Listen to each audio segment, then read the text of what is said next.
بھارت میں سڑک پر خاتون کے ساتھ بدسلوکی کے دل دہلا دینے والے مناظر پر مبنی ایک ویڈیو سوشل میڈیا پر وائرل ہو رہی ہے۔ اس ویڈیو میں دیکھا جا سکتا ہے کہ موٹر سائیکل پر سوار دو افراد خاتون سے موبائل چھیننے کی کوشش کرتے ہوئے اسے سڑک پر گھسیٹ رہے ہیں اور اسے انتہائی بے دردی سے گھسیٹتے ہوئے 200 میٹر دور تک لے گئے۔ 200 میٹر تک خاتون کو اس طرح گھسیٹتے ہوئے لانے کے بعد موٹر سائیکل سوار افراد اسے چھوڑ کر فرار ہو گئے تو آس پاس کے لوگوں نے سڑک پر پڑی اس خاتون کی مدد کی۔ یہ واقعہ جمعرات کی شام دہلی کے علاقے شالیمار باغ میں پیش آیا۔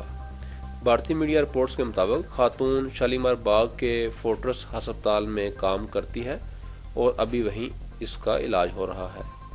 دوسری جانب پولیس نے اس واقعے کی تحقیقات شروع کر دی ہیں۔